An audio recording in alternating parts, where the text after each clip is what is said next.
culture isn't always pretty, and like almost everything else in human life, it evolves. At one time or another in every corner of the planet, almost every imaginable grouping of people has faced unfairness, unequal treatment, legal and institutional discrimination, or outright persecution. As we learn to reject the unwarranted prejudice that springs from collectivist stereotypes or primitive dogmas, we recognize that every individual is unique. He, or she, deserves to be judged by the content of his character and to pursue his dreams in the marketplace of free exchange. America in its first century offered more liberty to more people than any other place in the world, but there was still plenty of room for improvement. It took decades, but we eventually ended the ancient evil of race-based slavery. Decades later, Jim Crow laws were abolished. Pick any immigrant group, Catholics, Irish, Chinese, and to a considerable extent, we've come to see that once widespread prejudice against them prevented everyone else from enjoying the benefits of their productivity.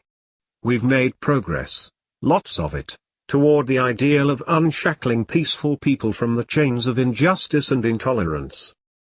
The philosophy of liberty appeals to me because it says to all people, regardless of race, religion, place of birth, or sex, if you want to dream, create, build, own, grow, or improve, go for it. FEE's founder Leonard Read expressed the credo of a free society when he called for no man-concocted restraints against the release of peaceful, creative energy. In this Real Heroes essay, I turn our attention to three pioneering women in American business. Each was born into a culture that assigned the fairest sex to home and family life. They couldn't vote because they were female. They weren't supposed to engage in business because, well, that was regarded, as it had been everywhere for centuries, as a manly pursuit. These three women, Martha Coston, Hetty Green, and Madam C.J. Walker, each possessed a spirit to break barriers. They achieved success and respect in private enterprise. They opened doors for millions of other women to enter the marketplace and compete with men in the creation of wealth. Martha Coston. Extreme describes the highs and lows in this remarkable woman's life. Widowed with 5 children at the age of 32, Martha Coston was just beginning to recover from the unexpected loss of her husband when 2 of her children and her mother died. Depressed and penniless with 3 surviving children facing a bleak future, she managed to turn adversity into success through sheer pluck and willpower. Coston was born Martha Jane Hunt in Baltimore in 1826 but moved to Philadelphia with her mother a decade later when her father died. When she was 16, she eloped with 21-year-old Benjamin Coston, a nautical engineer and promising inventor. His work in pyrotechnics and on early gaslighting earned him notable attention, but his life was cut short by a combination of pneumonia and chemical poisoning. Poring over his papers, Martha discovered drawings for a pyrotechnic signal, or flare, that would allow ships to communicate with the shore or with each other at night or in fog. Benjamin had labored over the idea while at the Washington Navy Yard but never progressed beyond plans on paper. For 10 long years, Coston worked to perfect her late husband's work, including the proper recipe for flares that burned red, white, and blue and then a system, a sort of Morse code, that would permit messaging by flare. In her own words, "It would consume too much space, and weary my readers, for me to go into all the particulars of my efforts to perfect my husband's idea. The men I employed and dismissed, the experiments I made myself, the frauds that were practiced upon me, almost disheartened me, but despair I would not, and eagerly I treasured up each little step that was made in the right direction, the hints of naval officers, and the opinions of the different boards that gave the signals a trial." On April 5, 1859, she presented her results to the world, a pyrotechnic signaling flare and code system. It worked beautifully. Reliable ship-to-ship and ship-to-shore communications were possible for the first time. Inventing something useful, however, doesn't translate into money unless the invention can be marketed, and Coston had no prior experience in business. That didn't stop her from starting her own company, one that lasted for more than 125 years. To the amazement of many, the widow and unexpected inventor blossomed into a successful and wealthy entrepreneur.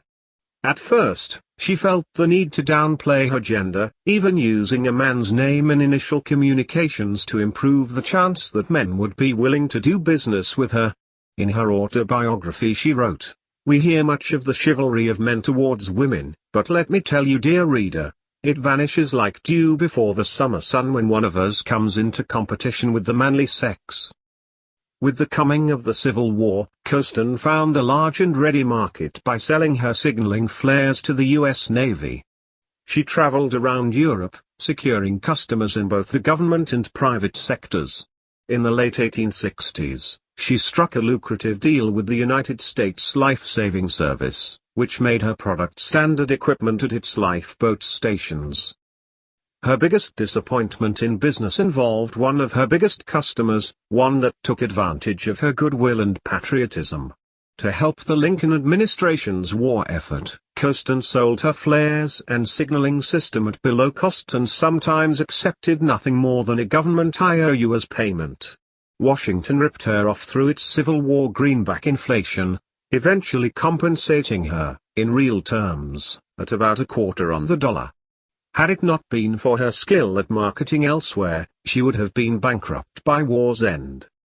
When Martha Coston died in 1902, she was widely honored as a great inventor, a competent capitalist, and a model citizen. She overcame huge challenges and proved that a woman could be just as good in business as any man, and far better than those who defrauded her with their depreciating paper money. Hetty Green. Martha Coston was rich by any measure, but by the late 19th century, the title of richest woman in the world belonged to Henrietta Howland Robinson Green, known widely as simply Hetty Green. Born to a Quaker whaling family in 1834 in New Bedford, Massachusetts, Hetty Robinson learned a lot about money long before she ever married a man whose last name was, at least for Americans, its most familiar color. By the age of 6, she was regularly reading the financial papers to her father and grandfather. In this way I came to know what stocks and bonds were, how the markets fluctuated, and the meaning of bulls and bears, she later recalled. When her parents died in the 1860s, Hetty inherited a fortune of about $6 million, about $120 million in 2015 dollars. What she did with it made her a legend in her own time as one of the savviest investors and independent financiers ever. Combining a conservative approach with a canny sense of timing, she bought and sold bonds, railroad stocks, and real estate and parlayed her inheritance over 30 years into what would be well over $1 billion today. She was her own advisor, her own bank, and what one biographer would later call a one-woman Federal Reserve. In an arena dominated by men like J.P. Morgan, she dazzled the financial world with her golden touch. Green loaned so much money to so many people, companies, institutions, and municipalities that headlines would announce Hetty cuts rates or Hetty raises rates with regularity. The city of New York on numerous occasions asked her for loans to keep the city from going broke. During the Panic of 1907, she wrote a check to the Big Apple for $1.1 million and took her payment in short-term revenue bonds. Green kept debtors honest. She would travel thousands of miles alone, in an era when few women would dare travel unescorted, to collect a debt of a few $100s, writes one observer. Her collection efforts included churches, to whom she often loaned money at below market rates as a charitable contribution. But when the First Presbyterian Church of Chicago defaulted on a $12,000 loan and the pastor tried to shame her into forgiving the debt by publicly denouncing her as a ruthless capitalist, she told him to pay up or she would foreclose, and that's exactly what she did. Other pastors came to her defense, one of them declaring, to expect the holder of a church mortgage to cancel it upon the grounds of Christianity, after the money has been lent in good faith, is nothing less than a hold-up. As Greene's riches grew, so did the attacks of the envious. Because she always wore black, she was derided as the Witch of Wall Street. Rumors of her miserliness circulated widely but were largely debunked in later years by her own family and by the many people and organizations that generously benefited from her quiet charity. As she explained in a 1913 magazine profile, "One way is to give money and make a big show. That is not my way of doing. I am of the Quaker belief, and although the Quakers are about all dead, I still follow their example. An ordinary gift to be bragged about is not a gift in the eyes of the Lord." Next to her extraordinary skill at creating wealth, Greene's personal lifestyle fascinated people then and biographers to this day. She was the opposite of ostentatious. Her frugality was astonishing in a day when her great wealth could have bought her anything. Home was never more than a small, modest flat in New York City. When she traveled, she stayed in cheap boarding houses. She lived the way she wanted to and never bent to any custom of modernity she didn't like. She was, in every sense of the phrase, her own woman. When Hetty Greene died at the age of 81 in 1916, the New York Times editorialized in a way it's tough to imagine the same progressive paper would today upon the death of a wealthy person. If a man had lived as did Mrs. Hetty Greene, devoting the greater part of his time and mind to the increasing of an inherited fortune that even at the start was far larger than is needed for the satisfaction of all such human needs as money can satisfy, nobody would have seen him as very peculiar, as notably out of the common. He would have done what is expected of the average man so circumscribed, and there would have been no difficulty in understanding the joys he obtained from participation in the grim conflicts of higher finance. It was the fact that Mrs. Greene was a woman that made her career the subject of endless curiosity, comment and astonishment. Probably her life was happy. At any rate, she had enough courage to live as she chose and to be as thrifty as she pleased, and she observed such of the world's conventions as seemed to her right and useful, coldly and calmly ignoring all the others. Christ's famous parable of the talents is found in Matthew 25. 3 people are entrusted with significant sums of money. Later, what they each did with it is assessed. The one who invested it well and earned the greatest return is regarded in Christ's story as the hero to be rewarded. That one could just as well have been Hetty Greene. Madam C.J. Walker. When, in December 1867, Sarah Breedlove was born, the 6th child of parents who had been slaves a few years before, Martha Coston and Hetty Greene were already wealthy Americans ensconced in business. But this enterprising black woman came on fast and strong as a wealth creator before she died at the young age of 51 in 1919. Biographer John Blundell, in his book Ladies for Liberty, Women Who Made a Difference in American History, says, "It is reliably claimed she was the first woman never to make $1 million without an inheritance, husband or government intervention. She did it on her own. Orphaned at 7, married at 14, then widowed at 20 with a young daughter in tow, she was determined that her daughter Alia would get a good, private education. I got my start from giving myself a start," she later said. Employed as a washerwoman for about $1 a day, she worked long and hard and saved enough to actually make that dream a reality. She later took the name Madam C.J. Walker, derived from her second husband, Charles James Walker. Growing up, every day was a bad hair day for Walker. Because of poor diet, infrequent washing and damaging hair products, her hair had thinned dramatically by the time of her second marriage. She realized at the same time that the market for quality hair products for black women was non-existent.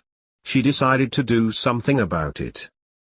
Learning everything she could about hair and its proper care, she experimented with various concoctions of her own making.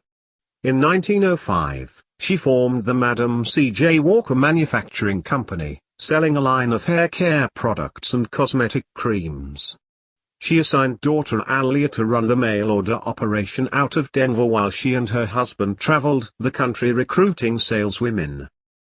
Eventually, after a stint in Pittsburgh, Walker settled in Indianapolis in 1910, where she built her headquarters, a factory, a laboratory, a hair salon, and a beauty school to train the company's sales agents.